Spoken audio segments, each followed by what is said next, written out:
You're now listening to Sound Talent Media. Check out more shows at soundtalentmedia.com.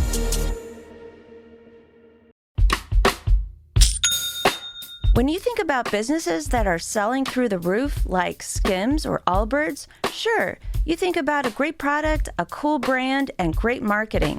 But an often overlooked secret is actually the businesses behind the business, making selling and for shoppers buying simple. For millions of businesses, that business is Shopify. It's home of ShopPay, the #1 checkout in the world. You can use it to boost conversions up to 50%, meaning way less carts going abandoned and way more sales going through to checkout. Upgrade your business and get the same checkout Allbirds uses. Sign up for your $1 per month trial period at shopify.com/income, all lowercase. Go to shopify.com/income to upgrade your selling today. Shopify.com/income. Expedia and Visit Scotland invite you to come experience the beauty that awaits in Scotland. The sweep of wild coastlines, quiet lochs, and untamed landscapes. Fresh cuisine that feels rooted in the land. Come experience the kind of stillness that stays with you long after you leave. Plan your Scottish escape today at expedia.com/Visit Scotland. Hello, everyone, and welcome back or welcome to another episode of the Tone Mob Podcast. Thank you so much for hanging out with me. I appreciate you very, very much. This week, we are kind of going back to the roots of the show. We're taking a small break from the rock stars, and we are talking to a local pedal builder, a local pedal and amp builder, actually.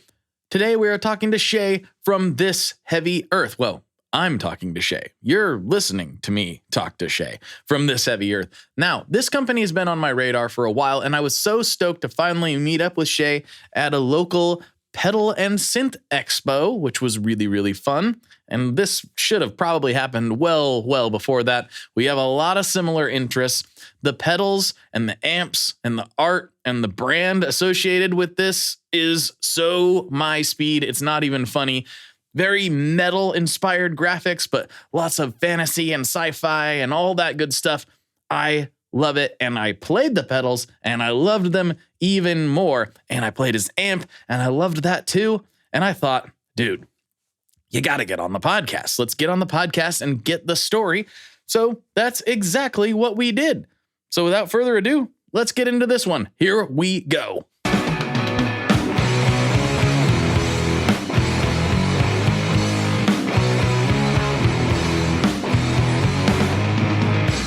Hello, everybody. Welcome back to another episode of the Tone Mob Podcast, the show about guitar stuff, occasionally, sometimes. I'm your host, Blake Weiland, and with me today, I have Shea Sterner from This Heavy Earth. What is happening, dude? Hey, how's it going? It's good to, long-time listener, so it's good to be here, Blake. Oh, man. Thank you, man. I'm stoked to have you. I can't remember. I believe it was a listener who was like, hey, have you ever seen this stuff before? Because that happens on a regular basis. And I was like, no. He's like, well, he's in Portland. You should see this stuff. And I was like, oh, look at this stuff. This is cool. And so we finally met here a few weeks ago at the Portland Pedal and Synth Expo. And I got to check out a bunch of the stuff, the aforementioned stuff. And here we are. So I'm stoked to have you because I want to get the full story. Yeah, it's good to finally met up at Synth and Pedal Expo. I know for a little bit there, NAMM was crazy, so we didn't meet up, and a couple times there that we've tried to link up. So I'm happy that finally happened. But yeah, I mean, people in Portland saying though, check this stuff out. I mean, how many builders do we have in Portland nowadays? Yeah, yes, it feels like it's a semi-regular occurrence. Have you heard of this? No. And then, yeah, it's hard to keep up sometimes. But that's a good problem to have. I'm not complaining about it. Definitely. It's good. But what is the story? When did you first get started playing, and how did it lead into owning this company? And we can talk more about the company and my view on it here pretty soon. But I want to get your story first. Where did this all start? Yeah, so, I mean, like any of us that maybe found our way into heavy music, it was the late 90s and the Metallica, and guess that would have even been mid-90s, because I'm thinking my first instrument was middle school. Okay. I can absolutely remember playing Good for the Bone, kind of a takeoff Bad for the Bone, but for health class with my buddy Neil back then. And yeah, it was a quick bite for me. I mean, it's was one of those things that I always wanted to do. I was a huge music nut, loved punk rock back then, was the biggest thing for me, and a lot of the street punk stuff and hardcore. And then I met some metalheads who had a half pipe and music instruments, and started hanging out at their house, because I mean, that's cool. That's way cooler than what I had going on. Of course. Yeah. And then from there, their dad actually was a ripping guitar player, and just kind of coaxed me into the other guys knew how to play guitar, so someone needed to play bass in these Metallica and Megadeth songs that were getting riffed on back then. And just leaned into it. Was lucky enough to have an instrument gifted to me, and it took off from there. Because I mean, once we got to high school, then we started into the bands, getting things going. Coming out of high school, we're actively playing shows, some light touring. Nothing back then was really a large band. I know sometimes you got some guys on here where they just start out, bang, big band made it. It was a grind for a long time. And it was fun though. This was, grew up back in just outside of Philadelphia and Baltimore. So technically York, PA. So 40 minutes north of Baltimore, 40 minutes west of Philly. So was actively able to participate in both of those scenes very easily. Even some of my bands being out of DC and driving down there as needed to play. So it was a good time. I mean, like, I look back on all that and I wouldn't trade any of that for the world. And it was the bug that bites. I never really had gas back then, the gear acquisition syndrome. You know, I had the gear I needed, and that was it. I also didn't have money to have gas if I wanted to. I didn't know enough to have gas. I didn't know what I didn't know what I was doing. Yeah, So I mean, back then we were still, you know, going to the music stores. If it wasn't at a music store or coming out of Guitar World, I wasn't hearing about it. The things we are privy to now with YouTube gear reviews, podcasts like yours to get us hooked on things, it just wasn't there. It was sitting with your buddies, seeing who knew someone that knew how to play drums, and then in between it, you're ripping songs off the radio with a cassette tape and wearing it out, rewinding, trying to get that, you know, part down. Oh man, how many times did I try to get System of a Down recorded just right at that moment? Like, oh, I don't want to hear the DJ talk. I want to get this part and get recorded to the cassette tape. Oh no, I got the commercial in there. Oh man. Yeah. So I mean, if you told me back then that fast forward years, I'd be here. I wouldn't have believed it at all. I couldn't have told you what was inside the Tube Screamer. Actually, I believe back then I wasn't using the Tube Screamer. It was the Sparkle Drive. Voodoo Lab Sparkle Drive. So that way I could, whether it was guitar or bass, I could use it functionally. It was a great piece of gear. But never even was on my radar, the trajectory. But what did happen though is, guess that was about 2008. I moved out of the Northeast after bouncing around in some bands, and I took a office job down in Dallas, Texas. And that's a culture change. Yeah, I mean, just, you know, even coming from Central PA, even just the idea of not even the people, just Mexican food in general. What you think is Mexican food changes everything. You're like, this is way better. Like really good foodie city. But unfortunately, I did not land in with a bunch of musicians very quickly there. So one of the things I started doing until I could get bands together was that was Like I think M-Box 3 just came out. Oh, wow. You're taking me back. Oh, wow. M-Box. I haven't heard that name in a Yeah. while. That was so crucial back then. Oh, it was an amazing piece of gear. I don't even remember how, like, it was absurdly expensive for the time I remember too, when I look back on it. Huge, made out of steel. They don't even make them like that anymore. I think all of these are a quarter of the weight that thing was with 3 times the function. So it's amazing where we come. But I definitely leaned into making some incredibly horrible recordings. Yeah, of course. You got to. Yeah, there was no concept yet. I mean, I'd been in the studio enough to be able to have an idea where I wanted to go with sounds and get them down. But man, the idea of mixing with, subtractive frequencies versus additive, and I that was not doing that. It was additive. This one needs to be louder. Just make this one louder. It's of course. Yeah. So put it in about 5.5 years down in Texas. Ended up playing with some black metal bands down there. We had a couple that started to take off and then would fizzle out. Just wasn't as in tune with the scene there to get that off the ground, but did start getting a lot better at recording myself while down there. I mean, it's hot the whole summer, so we just hid inside and made music no one would love. And perfect. But after about 5.5 years there, taking you on the short route of this, but I did move a lot. So yeah, no, I'm liking the journey. Let's go. Yeah. So I like to joke after 5.5 years of the Texas heat, I wanted to do something different. I went to Salt Lake City, had a job opportunity there.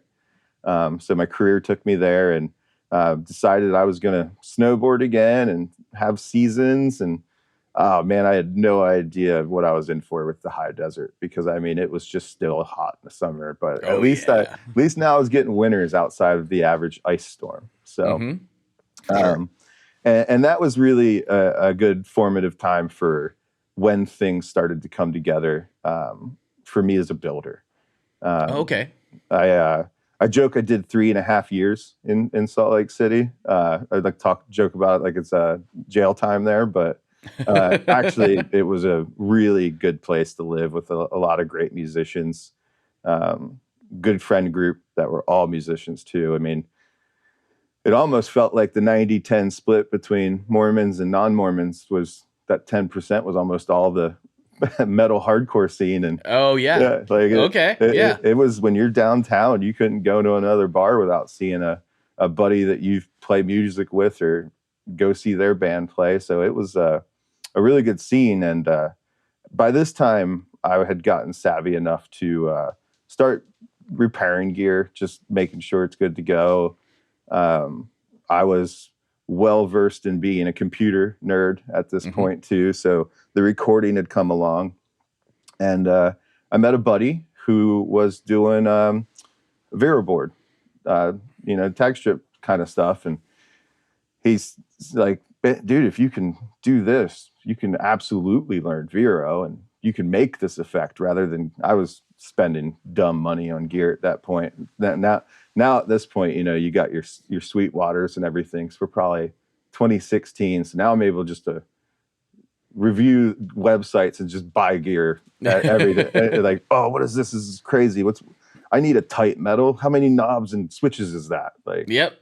I don't have anything with that many knobs. So clearly that's the tone I needed. Yeah. Well, if it's not, the next one will be. Yeah. So I mean, that was some serious tone chasing was starting there. So when my buddy showed me Vero, that kind of just opened things up, and started kind of fumbling through getting better at soldering.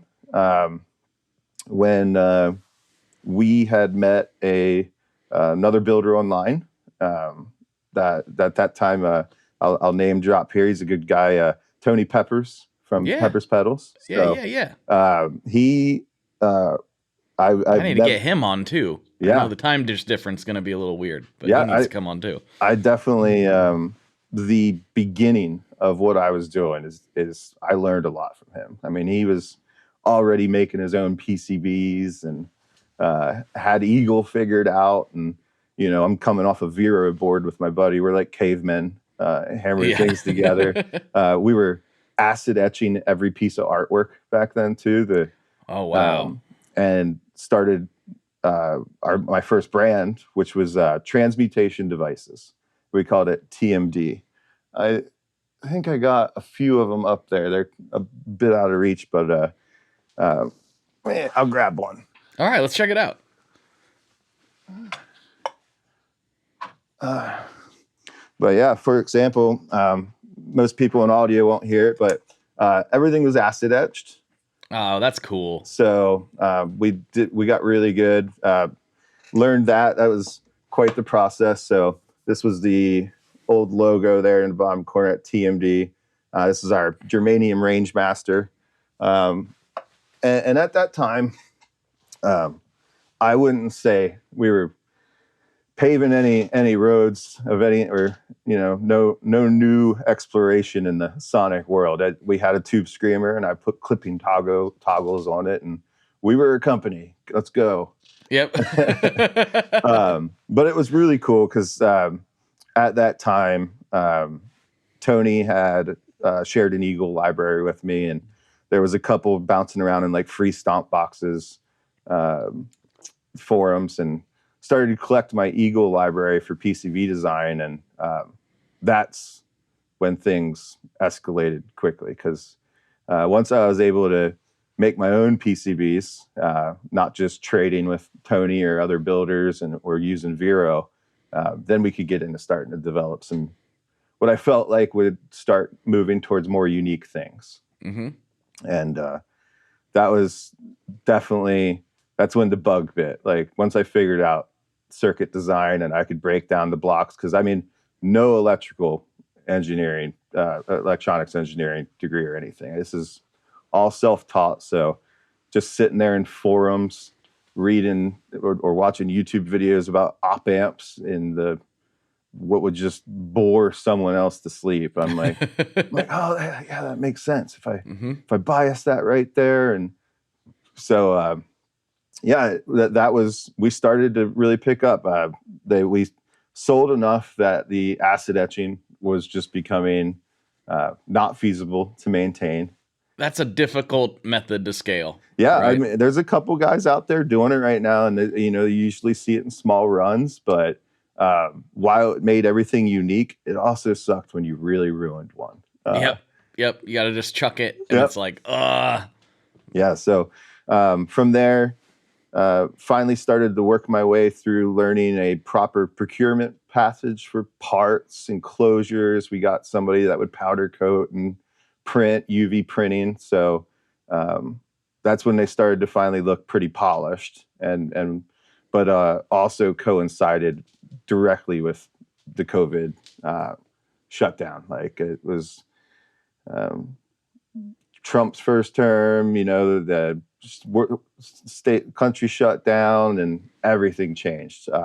And it happened right after I left Salt Lake City and got to Portland. That would have been 2016. Oh, wow. That's when you got here. Okay, yeah. Gotcha. So I've been here 10 years now. And I never understood all the curmudgeons I was on North Mississippi at the time. So I'd go into Crowbar and hear a bunch of curmudgeons talk about how 10 years ago it was so much better here. And here I am 10 years later going, 10 years ago it was so much better here. Hey, I've been here 37 years, so you can imagine how I feel about it. Yeah, it's wild. It's any city, though. They're all changing, but... they got to. But that was definitely... Getting to Portland was like peak Transmutation Devices time. My guy I work with the other day we ran into an old acquaintance here in Portland for work, and he even said, he's like, remember we used to go to Shea's house and you couldn't touch anything in the kitchen because it was acid baths and stuff? Yeah. Just like I never put it away or anything. It would just be they'd knock on the door and I'd open the door with my like respirator on, and like it was just happening right there in the kitchen. So what you doing in there, Shea? Yeah. Definitely nothing illegal. Yeah. Yeah. If you caught me through the window, I looked like I was cooking meth. Walter White, is that you? Yeah. And that was going really well for us. It started to hit a pretty good rhythm. But unfortunately, that was a 50-50 partnership with my buddy down in Salt Lake. And we decided to dissolve that. And that's when I also didn't make contact as often with Tony, and started both Mark and Tony kind of were out of my life. And I started down This Heavy Earth. I recycled a name that I was using for music at the time. Okay. If you look for it, it's horrible, but the recordings are way better than they started. I can tell you that. But that was put aside there. At that same time, I basically stopped using it for music, and it became direct branding. It was just too good a one to use for a brand, since if anybody in video, if you cover up the THI in this and everything from V after on This Heavy Earth, that's my name, Shea, S-H-E-A. So it's yes, I knew both of those things to be true, but I didn't put it together until you showed me that right before we started recording. I was yeah, it's people. They're always like, "Why is it one word?" And I'm like, "Oh, well, that's so it makes my name." Like when it's separated, no one ever saw it. It was completely so. It's pretty early on. I just decided to drop the spaces, smash it together, and then it was a direct representation of who I am. It's Shea's brand. It's This Heavy Earth. Yeah, I love the name. I love it. I think it's awesome. Awesome. I think a lot about branding and stuff with different projects, and which makes me regret, like, I would have probably never called this a Tone Mob podcast. It was supposed to be like a different thing back in the day, and then it just kind of was like, well, I'll have a podcast too. And then that's what took off. And I'm like, this doesn't make any sense. It's just me. Yeah. There's no... You can have a mob of one, I feel like. A mob of one, maybe. Yeah. Or the tones themselves are mobbing. Yeah, it was supposed to... I was like, I'll have like a forum and stuff, and I'll do this. And then it was like... That was like the early stages of that being less relevant. And so I'm like, oh, maybe not. I don't know what I'm doing. And then the podcast is what stuck. And I'm like, oh, I like gangster stuff, but probably not as much as the name would imply. But yeah, so like all the other projects, I've been more experienced with this. And I saw all of your stuff, I was like, man, I love this. I love how well thought out everything is. Yeah, it's and it's got meaning too. It's completely spun off the idea of the Greek Titan Atlas with the weight of the world on his shoulders. You know, just having all that bear down on you was something that I associated with. I definitely went through my fair share of struggles coming up, not with money, and trying to work through a corporate world, but still just completely steeped in being a D-gen that can't stop playing music and go to bars and drink. Like, it was just, I try so hard to be, I like to call it the beige version of me for work, where it's like, hey, Shea, I heard you're in a band. I'm like, no, I'm not. You absolutely would not like my band. Don't look it up. Like, I can tell you, Mr. Architect, if you don't like grindcore, don't look it up. Don't look it up. If you don't know what grindcore is, without me telling you, don't look it up. Okay. Yeah. So it's been it's always been something I kind of maintained as like two lifestyles. It's helped make this fun for me though too. Because coming to Portland was really a big step for my career. A lot of things changed for me in my day to day there. I'm actually. Most people wouldn't know I've worked for years as a lighting designer. So architectural lighting, textual design. So I was one of the leads involved with the PDX terminal redevelopment. Oh man! So good job. It's beautiful. Yeah, and the lights look amazing. Yeah, it's man, the battles of trying to maintain some of the different things, the aspects and applications in there that the average person wouldn't think about. But I love it. It's how a space renders. Like, I just, lighting got in my blood through my career there over years of the background, and just kind of peaked there with lighting design. And but all the time I'd leave, take off my button shirt, throw on my band tee, and head to play some degenerate music and create gear and acid etch things in my kitchen. I understand having that be separate. It was not as I was more hidden about it a little bit later, and it wasn't necessarily because I was embarrassed or anything, but it's been 10 years now. I can let the cat out of the bag. Yeah. I was doing a lot of stuff on the job while trying to get out of the job, you know? Yeah, I definitely... I have a distinct memory of my old boss, who was a fantastic boss. My best boss, actually. Hey, Jim, if you hear this, thanks. He walked in on me, recording, and that, it was earbuds and an iPhone, in this little room. And I think he just thought I was on the phone, and he just kind of walked in and was and left. But I was recording with Robert Keeley, and he was in the middle of talking about his drug addiction, and I'm like, this is a really awkward moment for me to just hang up if I have to just hang up. And Jim was just like, see ya. And he left, and I was like, oh, thanks, Jim, for almost busted and forced into it early there.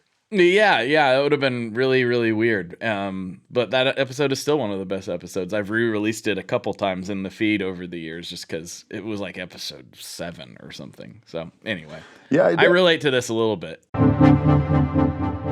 Hey, Rocky. What's up, Vincent? Did you hear about the latest? Latest what? The latest drop from Maris. It's totally insane. No, tell me more. Maris just released Enzo X. What's that? Enzo X is a supernova expansion from the original Enzo into the highest quality and most flexible studio synthesizer ever created in a pedal format. Whoa! Enzo X combines 5 synth types, 5 drives, 3 reverbs, and 5 modulations. It also includes a full 2.5 second stereo delay, all in one pedal. That sounds hard to use. It's not. The UI is from the same family as the Mercury X and the LVX. It's super easy to dive in and see exactly what you are tweaking in real time. Oh, I see. It's right there on the screen. Yep. Is it just for guitars, though? Nope. You can plug almost anything into the Enzo X, including your MIDI controller. That sounds incredible. Where do I get it? You can pick up Enzo X online at maris.us or at any of their fine retailers across the globe. Did you just say across the globe? They know what I meant. Wait, are we getting paid for this? I'm still waiting on that cash money from last time. He better at least give us pizza for dinner. I'm not giving him his Enzo X back until he does. For more information, make sure you check out maris.us, and apparently I have to go order a pizza.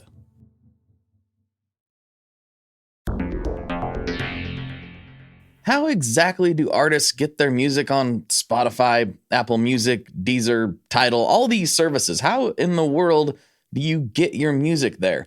Well, in the past, you had to use something called a record label. But these days, you can use DistroKid. DistroKid is the absolute easiest way to get your music up on streaming services, and it's the most affordable way to do so. Not only do plans start at $22.99 for the entire year, that's less than $2 a month, DistroKid also does not take a cut of your streaming revenue, unlike some other services out there.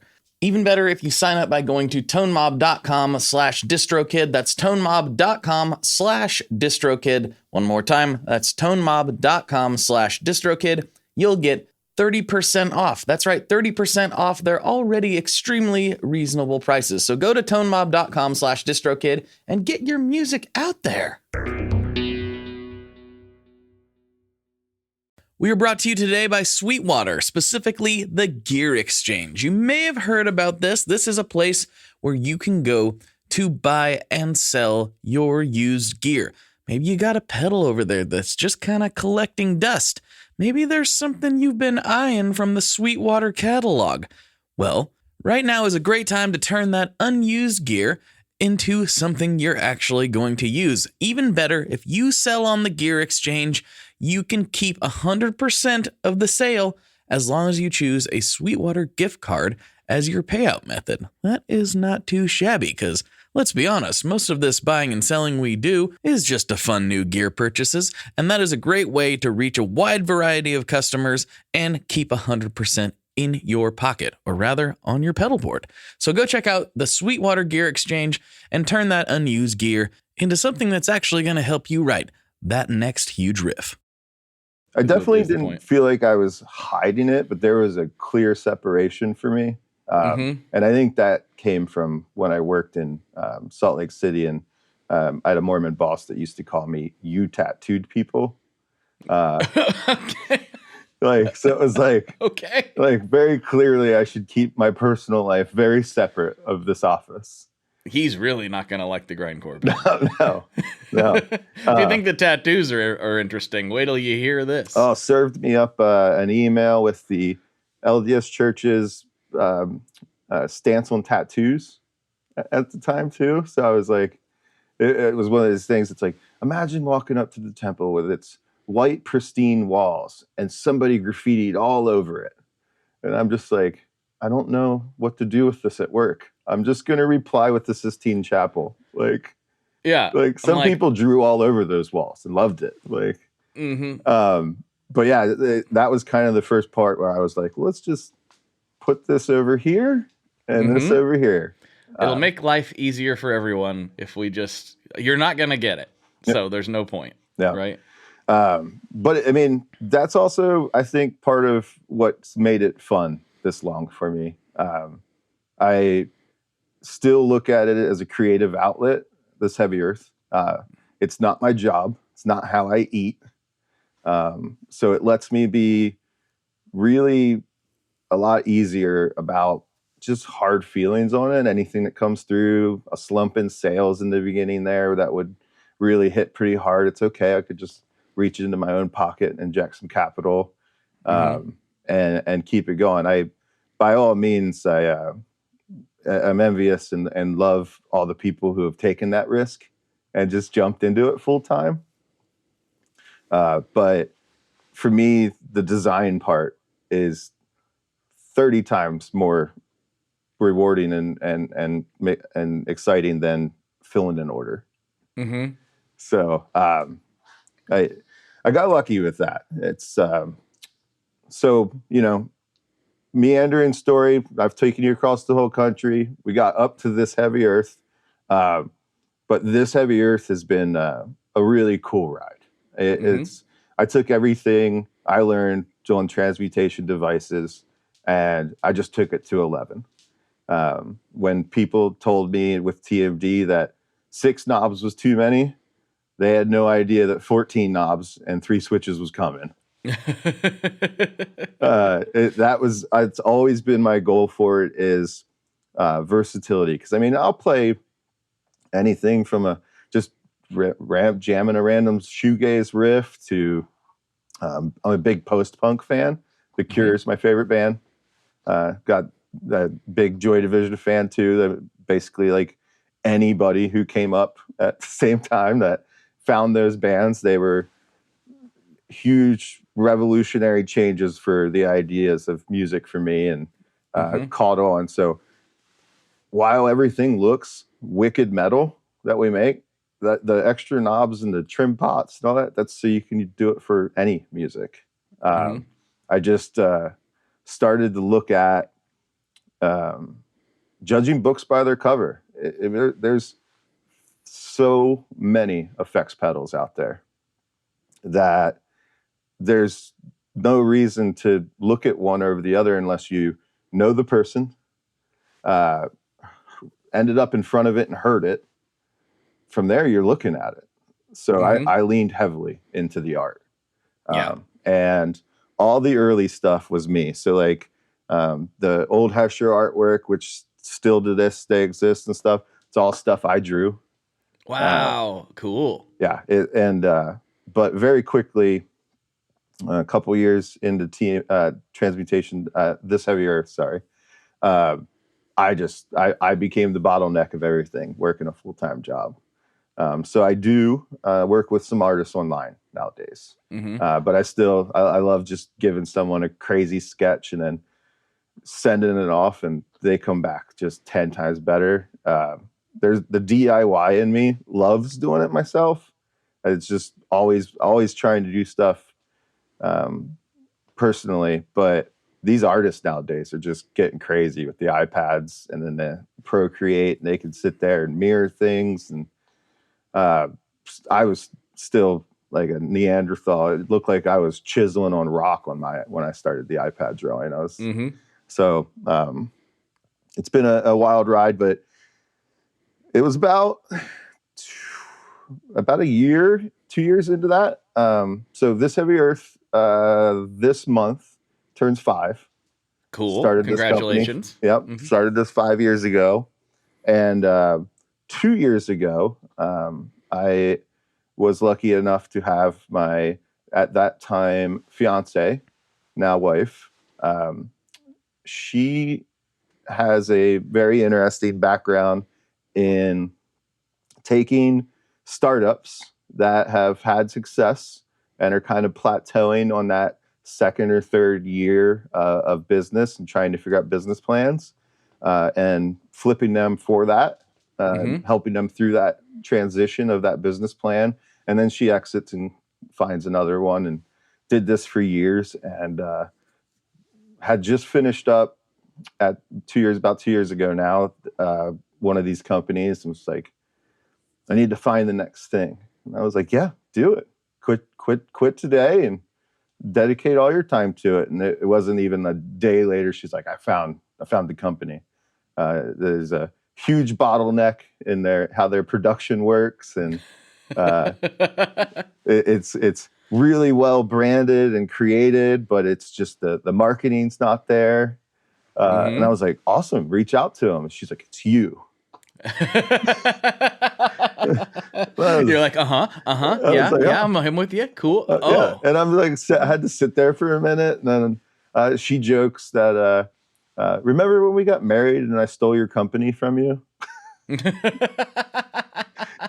But yeah, I thought about it and I realized, you know what? This is actually a legitimate company and brand.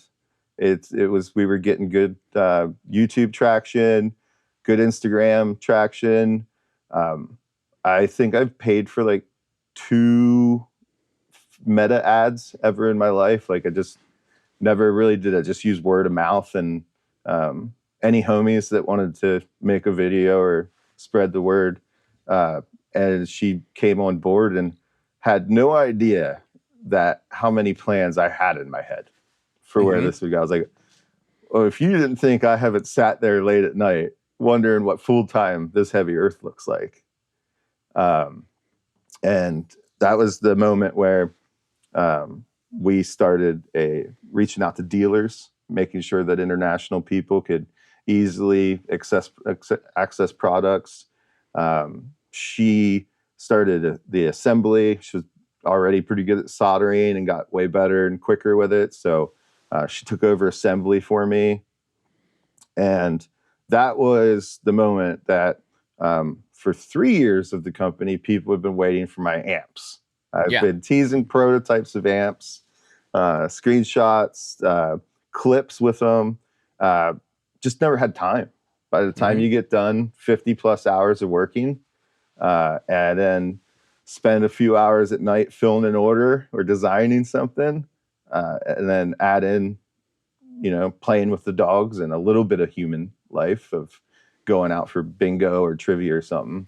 There was no time left to build them. So her coming on board let that happen. I was finally able to take it. I redesigned it out of the simple chassis that you could get off Mouser that were amplifier parts that every small lunchbox amp uses. And I sat down and at this time I'm in Fusion 360 and modeled everything, new aluminum chassis custom to my builds, face plates, rear plates, and kicked off that year with a buddy down in Denver who was doing NAMM and needed some gear. He wanted some amps and some pedals and stuff in there. He's like, hey, you want to come do NAMM with me?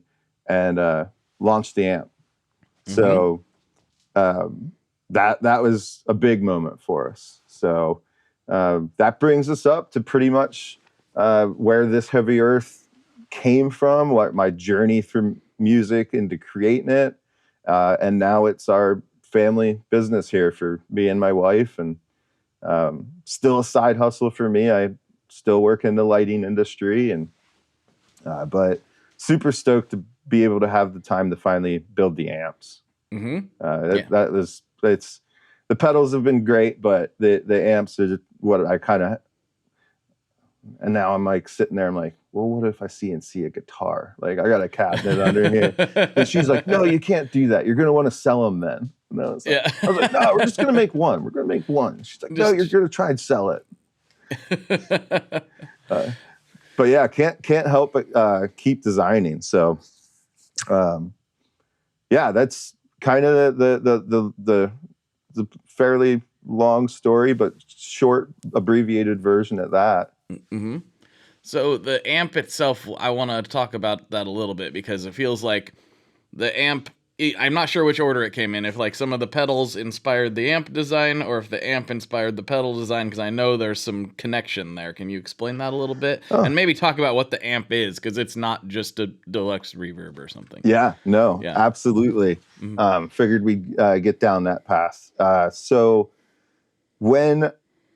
before This Heavy Earth had started, and we were at the very end of transmutation devices, and between that gap of when it ever became, I already own some old crates, and I've just always had that VH140C sound that I love, the Ampeg 90s VH140C, for anybody that remembers post-hardcore bands and death metal bands with zero mids. Zero mids. It's all channel. The main gain channel on that, the ultra mids control, is actually flat at full, and everything below full is scoop until it's like almost gone. And I've always loved it, and had started doing prototypes of the pedal and amp at the exact same time. Okay. It's just something that I wanted to bring in. And I was like, well, this will be product number one. And I started sourcing, like many of us in the solid state world nowadays, I use ice power for the power amp section of it. So I started sourcing those parts and prototyping things. But that was all still new to me. Like pedals, for lack of better words, were old hat at that point. It was like, oh, well, I'm gonna shrink down my power circuit. So I got the plus and minus 15 volts for that 30 volts of headroom that all those old solid states love to get designed with, and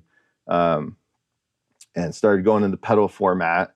And version 1 was absolutely almost a direct clone of that channel of the circuit of the pedal. 5 knobs, same as the channel on the amp, except it was small tweaks inside. And the amp had the extra features that you would see today on what is called FleshRot.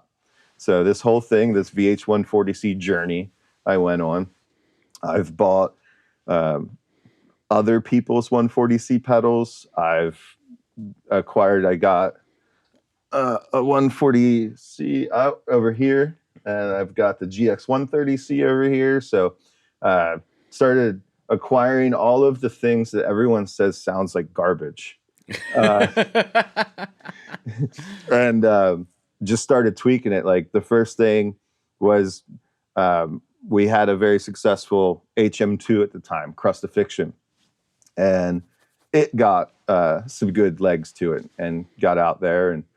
But when you're hammering the VH140C with that Boss HM2 chainsaw sound, that scoop and those mids actually conflict on what frequency, on the same frequency. So I needed to shift it. So I put my shift control in there and moved them off that, so you can decide how much of that mid grind comes through, because the amp itself also makes mid grind. And then unboxed that really sharp, like low pass on the top end of it that made it.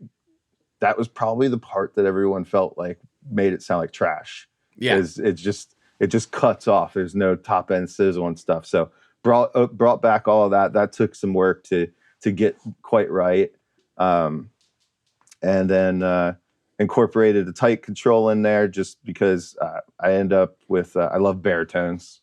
me too. Yeah, it's their 7 strings are cool. I get it. I love the low note. My little sausage fingers are just not built for 7 strings. I like a 7 string. I went as far as to an 8 string, and I have one and I like it. But going on that journey made me realize that's the upper limit. I don't need to go to a 9. Yeah. And ultimately, what I prefer for heavy stuff is a 6-string baritone. Yep. Yeah. It's perfect. It feels good. The tension's right. The string spacing's right. In fact, there's 2 behind me That's that awesome. are visible right now. Yeah, I just got done. I finally hopped on the aluminum neck craze. I played that guitar that you had there. I gotta get on that. That's kind of that's something on my radar as well. Yeah, and not to segue too far off the amp conversation, I'm really glad that you got to play that. So many people, I try to make sure, I've done enough of these tabletop headphone gigs like Synth and Pedal to know that the demo guitar isn't going to be the guitar that you want to, I feel you want to play my type of gear with. You know, you're going to want something as loud and gnarly as what you think is in front of you in your hands. And it's awesome that other people brought their guitars, but watching people's brains just explode on the aluminum neck baritone was part of the fun for me. It's like, like they're just sitting there, they're touching the pedal, they're touching the guitar, and they're like, I don't know what to do with any of this. And I was like, the same thing you always do. It's just heavier. It's just lower, man. Yeah. It's all good. Yeah. Same shapes. Just keep playing. I knew what was going on. Yeah. I was not confused at all. Yeah. I'm normally confused about a lot of things, but in that moment, I was clear. No, you took it like a pro. But yeah, it's, you'd get the old timer blues guy that came up and he's like, "Oh my God, the weight!" And I was like, "That's what the big strap's for. Need a big strap for that." But then they'd play it and they're like, "Oh, that's a stain." And I was like, it's just I've just decided any of these tabletop things needs to be all the gear. Like, and that's a Frankenstein baritone I'd put together. I want you to have that experience. I want that experience to go through my pedals. I want those pedals to go through my amp. That's now you're in my world. I'm showing you my world. That's what my sound and my ears want you to have. Yes. But yeah, so and it's great. The wild part about going back to the amp with the amp is the size. Everybody's just like, "Oh my God, it's so cute," and they're not ready for the 200 amps. I mean, 200 watts at 4 ohms of power coming out of there, and then you get to the solid state haters that that could never. I would never do that. I'm a tube guy through and through. And I mean, there's a rack of tube amps back here. I get it. I'm a tube amp guy too. But I carried the first one, V1, in its black limo head shell to NAMM in my hand the whole way to the plane, sat it up on the overhead storage, brought it off. You could throw it down the stairs if you want. It's still going to play. There's just something to be said about 7 pounds of just pure brutality of an amp. But admittedly, in the amp, some people have noticed this from those that own the preamp pedal and the amp. I've changed the taper on the gain just because I wanted you to get more useful low and mid gain sounds. And nerd stuff for anybody who knows. So like the original gain control was a anti-logarithmic. So usually volume's logarithmic and it kind of dips and then it's slow to volume. And then as you get higher on the potentiometer, it ramps up pretty quickly. Linear is every turn is a 1-to-1 ratio of, in this sense, gain. However, if you use an anti-log, it lowers the middle point of that potentiometer. So it goes fast and then slow. So those really high gain tones are where you're sweeping the most out of on that pot. I love that for what it does. But when it became an amp and I started stacking a bunch of things into it, I just felt, I was like, that's a change I have to make. Because now I could do obnoxious things like take my VHM2 pedal, which is if you took my HM2 and my FleshRot pedal, Crucifixion and FleshRot, and they banged, you'd get VHM2 as a baby. And I love running that into the FleshRot amp. So I wanted to be able to dial in gnarly sounds in stomp boxes and then easily get that gain on the amp. So I found, I kind of had a weird sonic journey. Like high gain, downtuned stuff was what like first made me go like, what is that? I didn't know what is, like I'm a kid. I'm like, what is Slipknot doing? I don't understand. Is that a distorted bass? I don't know what I'm hearing. Yeah. Like, I didn't know what it was. I had no idea. My dad played acoustic guitar, and so and he was not a gearhead, and was not into that kind of music. So there was nobody. The internet was barely a thing, and whatever information was on there was probably wrong. And so I just had no idea how any of these bands were getting these sounds. And then you do start reading stuff, and I go down this tonal journey, and for a long time, my approach to high gain was clean amps with lots of distortion pedals and various gain stages. And I would play some stuff, and I'd be like, I don't know, guys, to me, this sounds just as good as the classic high gain amps. I mean, it's a different approach than what you would see typically, but I really like that approach. I think it sounds awesome. Now I've got some high gain amps and I've done it the old fashioned way, and I get it's a little more straightforward, but I still find myself going back and the one that really did it for me actually, which is the most unmetal thing, is my friend Chris Benson's amps. They take everything so well, even though they're like an open back, like kind of made for a more like indie rock type of vibe. I'm like, dude, check this out though. And then I'll hit it with even just a rat and a baritone guitar. And he's like, whoa, look at that. I'm like, yeah, this is kind of special, I think. Yeah, that's where I like. I mean, don't get me wrong. If you got a high gain angle or something and you're on that lead channel or my 5153 back there. Oh, and I got the Victory crack in. I got a Rev. Tube They're great. Screamer to take the flub out of the low end and you're done. That's great. I just want to sit on the floor turning all the knobs on all the pedals. Yes. And that's just too much noise at that point. So like green channel on the 5153, low gain settings on FleshRot. I find I get more unique sounds when I'm stacking those in. Everybody who's got that high gain amp and that tube screamer have that sound. I usually it's not the sound I need for my music either. I'm looking for something disgusting.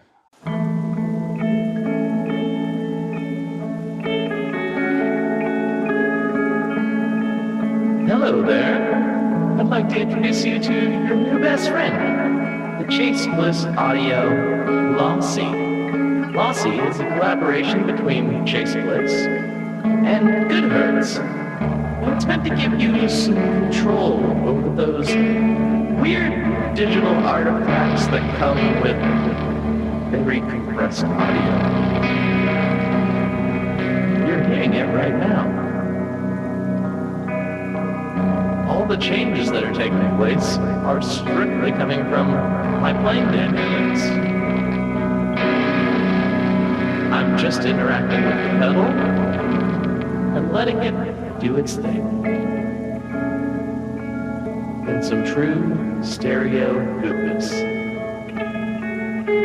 If you'd like some more details about Lossy, I'd invite you to head over to chaseblissaudio.com. I think you're going to like what you find. When you need to build up your team to handle the growing chaos at work, use Indeed Sponsored Jobs. It gives your job post the boost it needs to be seen and helps reach people with the right skills, certifications, and more. Spend less time searching and more time actually interviewing candidates who check all your boxes. Listeners of this show will get a $75 sponsored job credit at Indeed.com/podcast. That's Indeed.com/podcast. Terms and conditions apply. Need a hiring hero? This is a job for Indeed Sponsored Jobs. Ryan Reynolds here from Mint Mobile. I don't know if you knew this, but anyone can get the same premium wireless for $15 a month plan that I've been enjoying. It's not just for celebrities. So do like I did and have one of your assistants switch you to Mint Mobile today.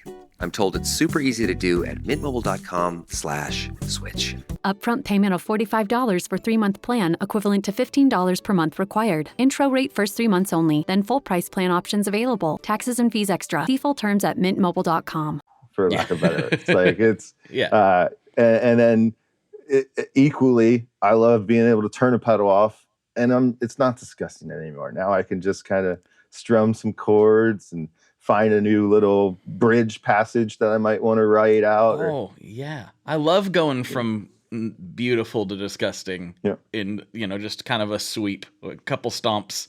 Yeah. Like, I love it. It's great. That's what I think drew me to pedals in the first place and made me do all this stupid stuff that I do now. I think that's why my quad cortex breaks my brain, is it's all the settings, so I never stop and play. Yeah. I'm just like, oh, well, let's change that parameter. No, we'll put the other delay in. Like, at least I have to pull it off my shelf, put it down, plug it in, and then I got those knobs. And don't get me wrong, I'm very aware that many people have called me out for too many knobs, too many switches. I've tried to offer products with limited options too, but that's because it's the hardware bridge between the 3-knob Tube Screamer or your 4-knob ST9, and then every single overdrive a quad cortex could cram into it.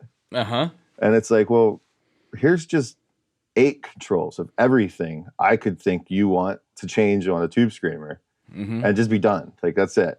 But as you saw at the Pedal Expo, that doesn't lend itself well to people who don't know really how to dial in a tone and haven't been shown. Right. It's a weird world, right? Because, like, I understand both approaches. I get, like, I want something with one knob that I can just turn up and I'm good. Yep. I totally understand that. But I sometimes, that's why I have so many pedals, because sometimes I do want to just plug in and rip. And sometimes I want to make these insane, spacey soundscapes that require 470,000 pedals and all the knobs and switches. I think there's room for all of it. So I as much as I like to get nerdy, when I hear people be like, "Oh, that's too complicated for me," I'm like, I get it.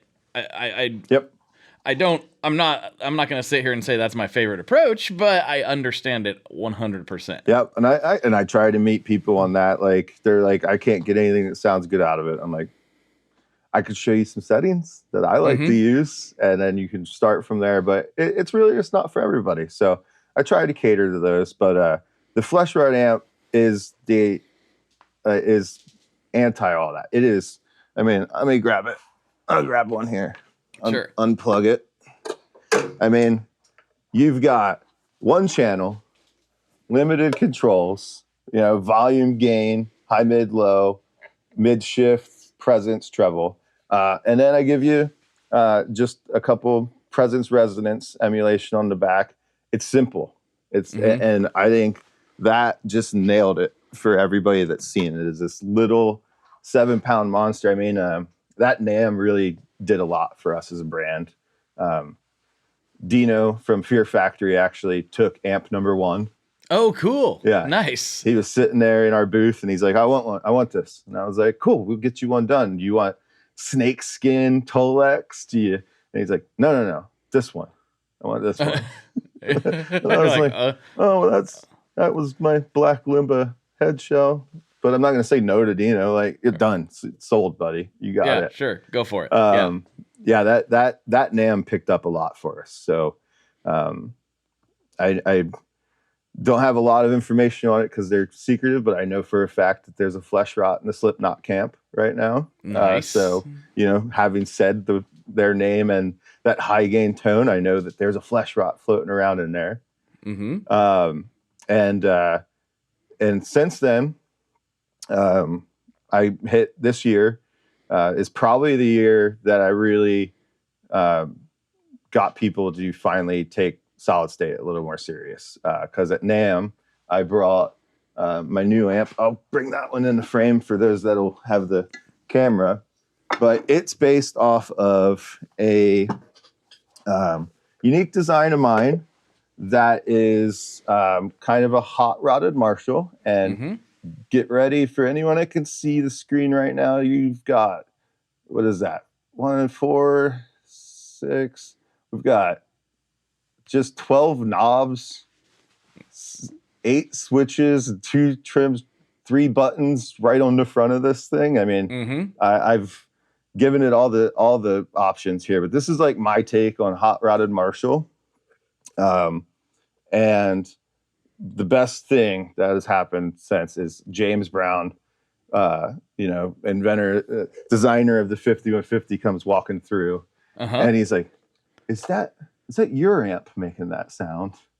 And I mean, if it's good to his ears, like, he loved it. He started nerding out with me on it. He's like, "I assume it's solid state, but it doesn't sound." I had everybody flip. If I had thrown a curtain over it, people would have just been like, "This amp feels great," rather than "This amp feels amazing for solid state." Right. Right. Right. The feel is, for most of us guitar players, one of the things that'll trick us. But then to just have James Brown walk by and hear it and go for it was awesome. Yeah. And this is also the first time we started to build lore into our artwork. So the boost section's my Grim pedal. So we have a green Grim Reaper right there. And he's helping to battle the main monster of the amp with the blue Mage from my Spectral Gate. So my noise gate's built into it. So we have both of those characters coming off of their pedals onto the amp. So that's fun. Yeah, that's fun. It was when Ellen came on board that she really helped push me to nerd out on the design side of it. You're gonna have to introduce some little mini comics with it and have a whole arc, Oh yeah, I mean, it only took one expo for her to be like, "You need merch. We're gonna make merch." 100%. And she's like, "This needs to be treated like an album drop. Every pedal has the vinyl. It has the T-shirt. It's got, you've got the artwork. You got the music. You guys got to have the full release." And we get some tank tops going. We got some hoodies going. Yep. We got the whole thing. and it's been great for us. I mean, it's awesome to see someone that loves a product so much to grab merch, and then people who play nothing grabbing merch. That's cool. They just love the designs. Well, yeah, the designs are amazing. I mean, this is the thing that drew me in. I was like, whoa, look at all this. This speaks to me. I love all this so much. There's the metal elements, but there's also the kind of fantasy elements and some Conan the Barbarian stuff going on, and I'm like, I love all this. This is my thing. I just love looking at it, and I think that is something to be proud of. No, I appreciate that. Yeah, it's I'm a D&D nerd. I don't even hide being a nerd. Ellen is just steeped in, if it's Lord of the Rings, it's in our house right now somewhere. Nice. So between that and between those two nerddoms and throw in some Star Trek and different things, we do a lot of dumb things. So, for example, our latest product here that was also for the first time at that Synth and Pedal Expo, the Weeping Angel Reverb. So Elle, after learning how to do assembly, started to do the CNC work. So we started drilling our own enclosures, hand drilling. Hats off to all of you still doing it. Woof. Went the CNC route. Then just wanted to kind of, again, DIY takeover. We'd run into like hiccups with different suppliers and stuff. So started doing the powder coating here. Our house it's very clear we don't have kids. There's a lot of things you just can't have out. There's just machinery around. We do have 2 dachshunds, but they've learned to stop trying to eat everything. That's good. Some of it tries to kill them, so they finally learned. And then we work for large runs. We use a local printer, so we're buying parts from whenever possible our local supplier here. Shout out to Love My Switches. We get large runs printed by a local supplier here in Portland, Amplify Fun. He does prints. We do prototype prints here, powder coat and everything else in house. So I've tried to make this as local as I possibly can. Mm-hmm. But in that, Ellen started having her nerd side come out on it. So Weeping Angel's entirely a Doctor Who reference. Of course. The PCB inside, I made sure the silk screen says "Don't blink" very large on it. And then she absolutely sourced TARDIS blue as a. I can see. Yep. So yeah, we just can't help ourselves on some of this. You shouldn't. No. I think you should lean in. Yeah, I love it. It's really resonating with people. Mm-hmm. Yeah, I love it. But yeah, great. We've hit that stride of her being full time and comfortable with everything, that I don't really worry what's happening there at all anymore. I'm just building head shells and designing. So we've hit this stride of like, let's do whatever we want. Mm-hmm. It's not even like, is this a good business idea? Like, who was it you had? Like the Walrus Audio guy. I feel like that was a while back now, but him talking about a couple weeks ago. Yeah. Him talking about the misses. I've got a wall of misses too. like there's some stuff up here that I thought was awesome, looked cool, and it sold like 10. Yeah. But at this point, we don't care. A lot of them are doing really well. That FleshRot amp's grown to a level I would have never imagined. We actually just teamed up with Amp Sim Universe and Aurora DSP, and they modeled the FleshRot amp. So we have a plug-in now. Sweet. Yeah. Nice. I'm embracing. I myself, with all this gear, still sometimes just love turning on a Neural DSP plugin or some other plugin in my DAW and just play music, just record an idea. Mm-hmm. I mean, the Reload 2 and all the rack gear is nice to reamp, but you just want to kick off. So I understand that there's it would have broke my brain back in high school to realize that my computer could have a tiny amp in it with a pedal board. Like, what do you mean? What are you talking about? Yeah. But there's, just like us growing up, getting used to the internet, and then the MySpace culture changing how we all looked at music. There's people that are never going to buy an amp. Yeah, that's a little unfortunate, I think, but also they can never buy an amp and sound really a lot better than I did with an amp back in the day. So like, I can't hate. Nope. Why would I be mad about that? I just want there to be good music. So however you get it. Yeah, that's been a really cool journey, just because it's doing really well. We're actually coming out of our pre-release from NAMM.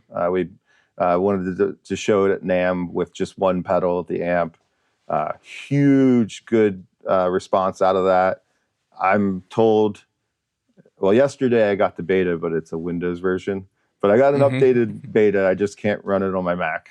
So I'm waiting for them to render another one. But we're finally going to, we'll have 5 pedals in there, 6 pedals, and then the full amp and a whole bunch of bug releases. But Elle is a cellist. So the plug-in thing, she's like, I don't know what you're doing right now. She's classical cellist. Like, getting her on an electric cello and putting a pedal in front of her was a whole new world.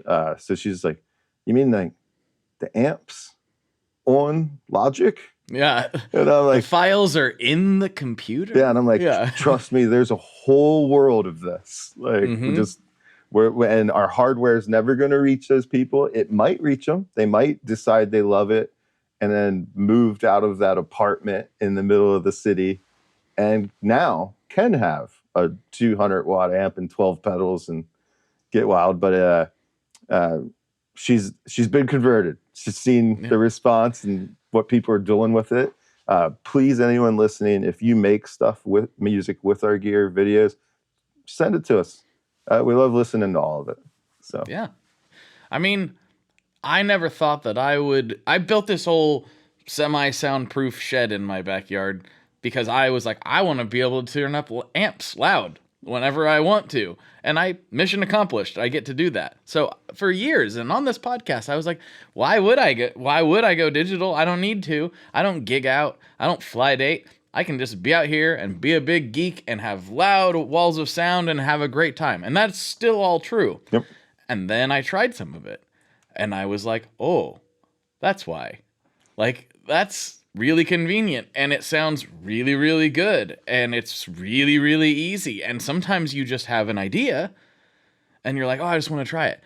And then yesterday, not to be a name dropper, but it's the truth. You'll hear it soon. I interviewed Mark Morton and he was talking about his writing process and how he's like, sometimes, even though he has every amp and thing under the sun in his studio too, he's like, I just plug into the neural to write the idea real quick and then we use the real amps on the record. I'm like, everybody's doing it now. Yep. Like, it's just what it is. It's okay. And it's good, I would say. And so I'm talking to my old self right now. Like, I know I said I would never do it, but guess what? It's pretty cool. Yeah. And that's, I've got the torpedo reload here. I love that thing. Just being able to, we live in a duplex and neighbor's a musician also. So he'll bang on drums from time to time and I'll turn up amps from time to time. And, but being able to dial it back's nice, but it's that cranking it up. And you finally get the speakers hitting the pickup and the strings and it's coming back through. You're not getting that at low volumes. You're just not getting it. No. Yeah, it's that feeling and sound is why I just sit here today and I'm like, I have to move. I need my first place to live where I'm not attached to other people. Yeah. Because I walk out back and I'll check if like their driveway's empty and then come in. I'm like, it's amp testing time. Like,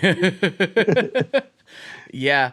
I used to do that. I mean, even with my own family, because I was just in a bedroom in the house with like 100-watt Fender and a bunch of pedals and stuff. And I'd be like, is anybody home? Yeah. And then I remember distinctly one time my wife came home and I'd stopped playing, but I didn't come out of the room. I was like still in there on the computer or something. And she comes in, she's like, what did you do? I'm like, what? She's like, what did you do while I was gone? I was like, I was playing guitar. And she's like, come out here. All the pictures were crooked and some of them were like, she was like, it looked like you just went around and messed with all the pit photos just to mess with me because she hates that kind of thing. And I was like, no, I was just playing guitar really, really loud. Oh, it's so good when it hits that point though. Yeah. But I've definitely done that where you're like just testing something and you hear a shatter noise upstairs. You're like, uh-oh. I think that was a glass that came off the table or No, it's awesome, but it's wild where we've come with. I mean, like we started this. I would have never imagined these pieces of gear back then. Yet alone that I could make some of it. I think that's what's cool about the guitar world, and it's why we have access to so many cool things now as players. Is that like we're all kind of the same. We all start from some position of like, well, wouldn't it be cool if? And then you realize, oh, I can do it. No one's stopping me.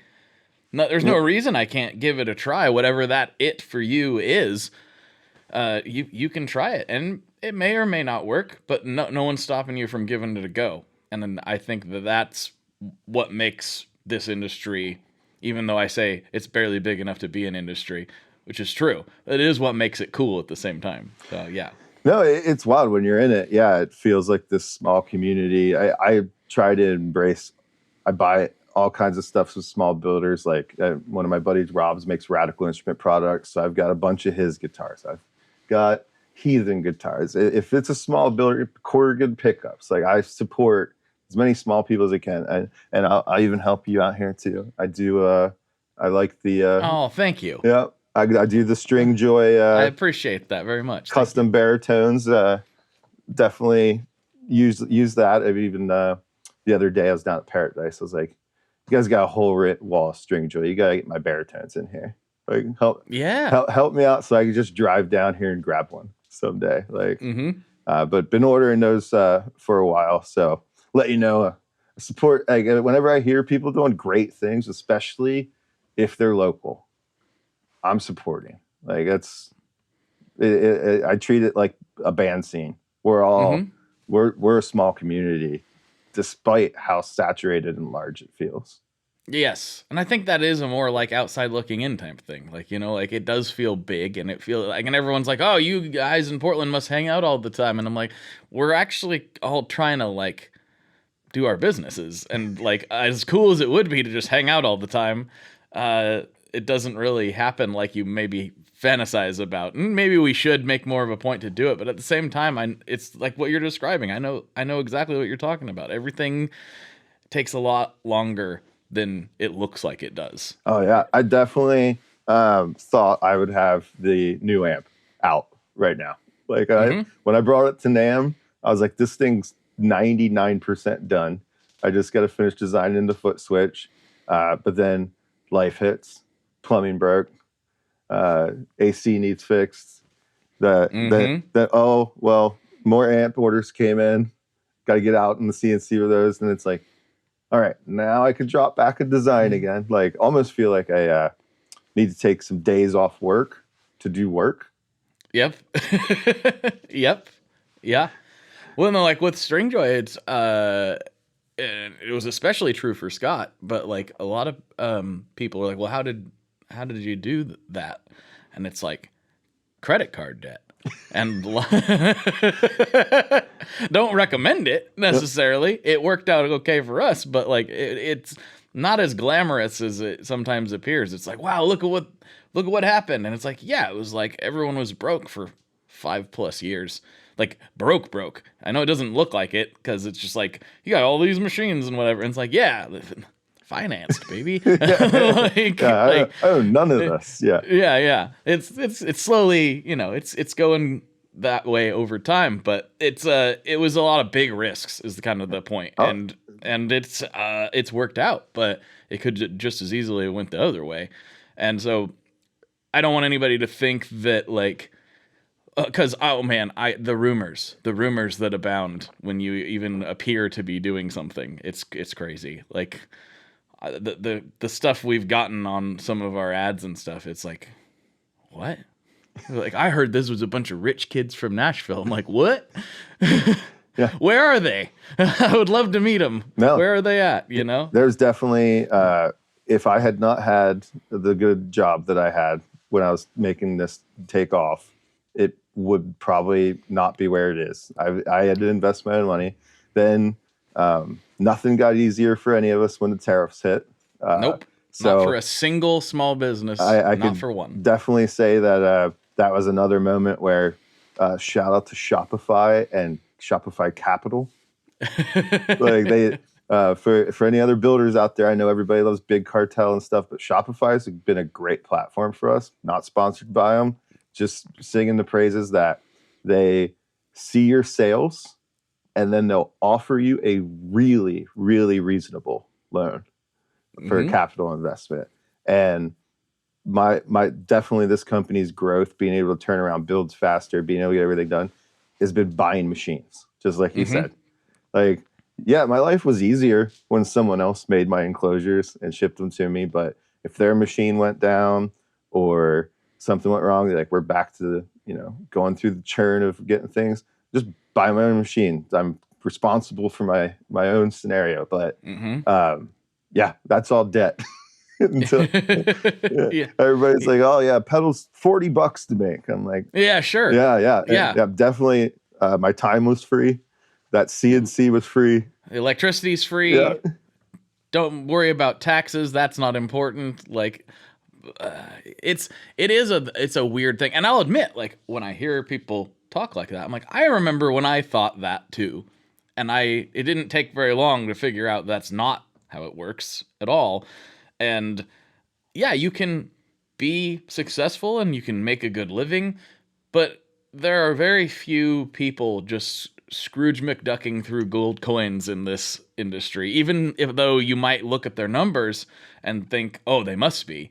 I think Josh Scott did a great video on this, I think last year, breaking down like how it worked for them. I think it was on the Ross pedals relaunch that they ended up shutting down. Now Ross has since relaunched again, but when JHS did the Ross relaunch, then they shut it. They sold a bunch, and then they were like, this isn't working, and shut it down. And Josh made a video on it, and he broke it down, and it was, from what I can tell, pretty accurate and pretty honest about the realities of the situation.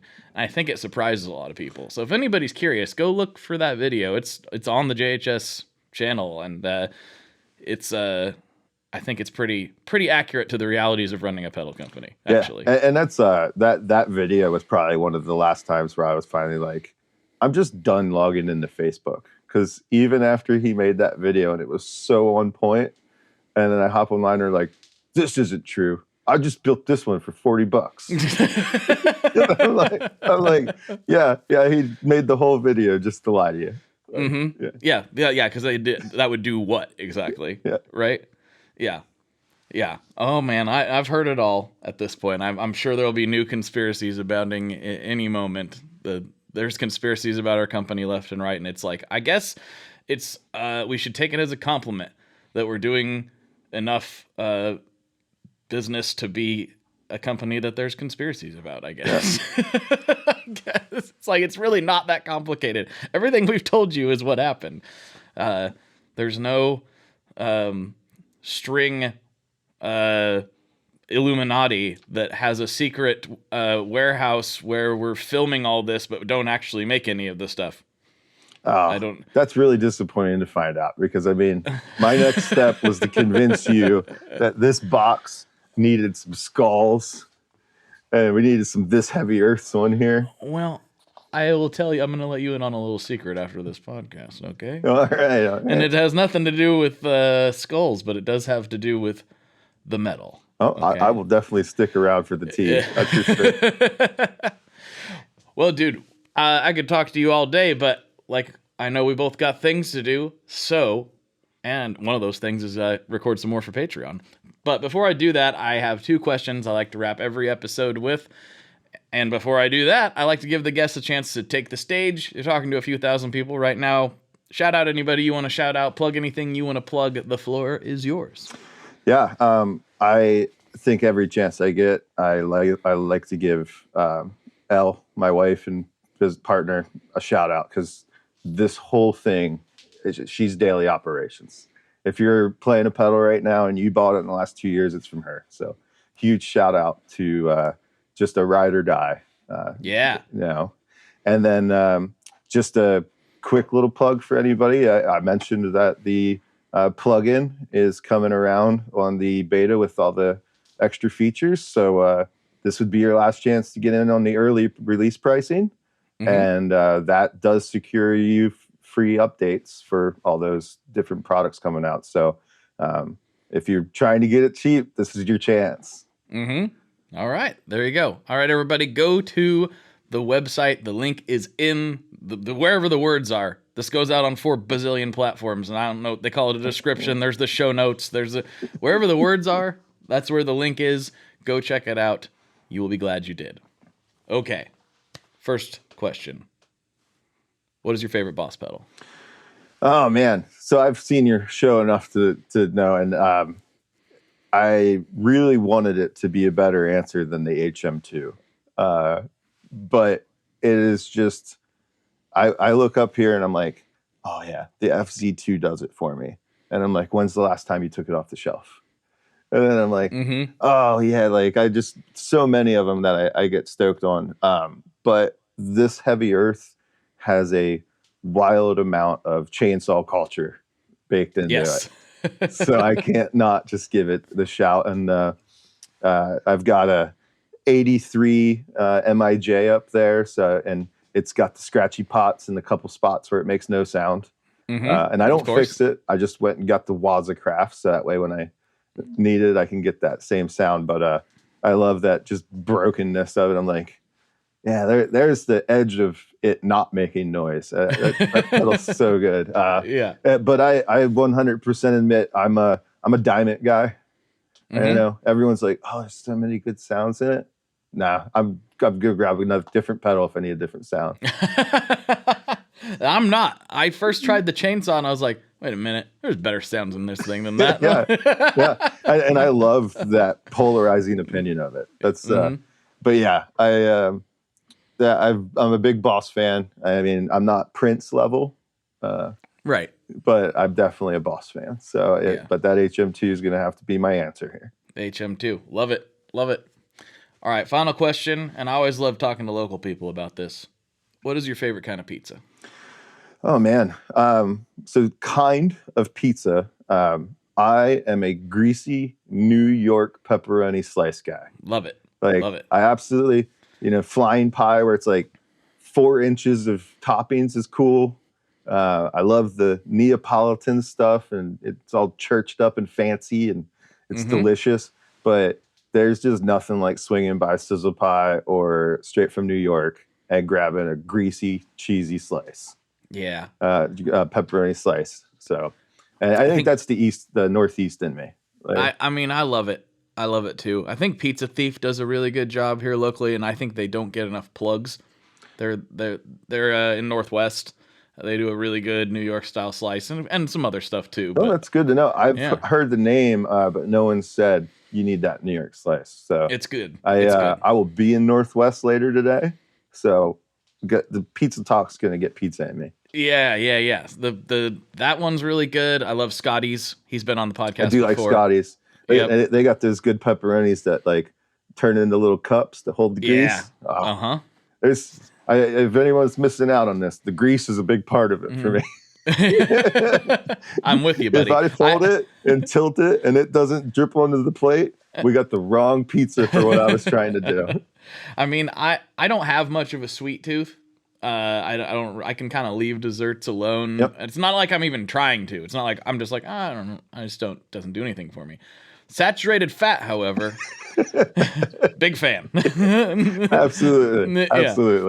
I just realized this Bouncing Souls t-shirt for the video people. I got to turn around just for a second. Oh, it's the pizza shirt. Yep. Nice. I was like, oh, what am I wearing today? I just realized that. All right, dude. Well, we'll slide over to Patreon and see what kind of nonsense we can get into over there. Does that work for you? Absolutely. And again, thanks to anyone that took the time to listen to me ramble and learn about this Heavy Earth. And of course, Blake, for you for having me on. But yeah, let's see what kind of trouble we can get in with the Patreon side. Sounds good, everybody. All right, everybody. For Shea, this is Blake. And as always, folks, good luck and good tones. Alrighty, folks, I hope you enjoyed that episode as much as I enjoyed recording it. Go check out This Heavy Earth wherever you are on the interwebs. The link will be down in wherever the words are, wherever you're getting this podcast.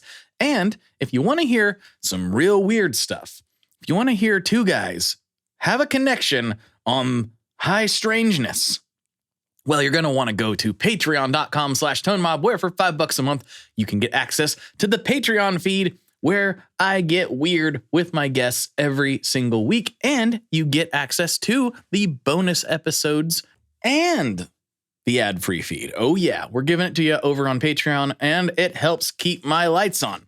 That's rather important. Without electricity, the podcast does not happen.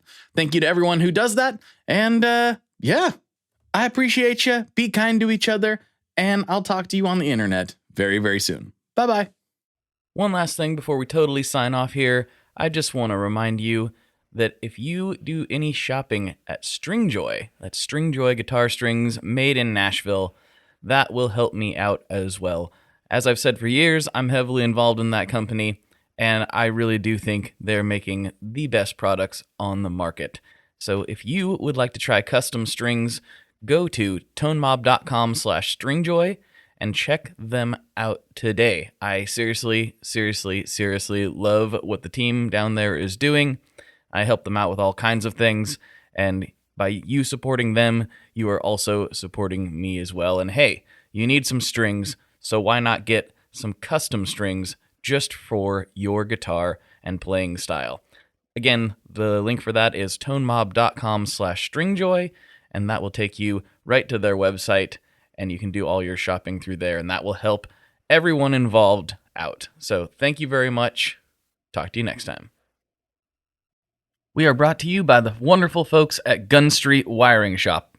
Yes, Gun Street Wiring Shop. I've talked about them before. I used to say based out of Bend, Oregon, but guess what? Sean moved to my neck of the woods. Sean's in Portland. Sean is awesome and has helped me with a bunch of stuff lately. And if you have wiring needs for your guitar, he can help you too. If you want to get weird with it, he can get weird. If you just need to spruce things up a little bit, there's your guy. He takes all the guesswork out of doing your guitar wiring, and he makes it simple, and his customer service is top-notch, and I can't say enough good things about Gun Street as a company. I really respect Sean and what he's all about, and the product is top-notch. I've got 3 different guitars that now have Gun Street harnesses in them, and I could not be happier. So go to gunstreetwiringshop.com and check them out.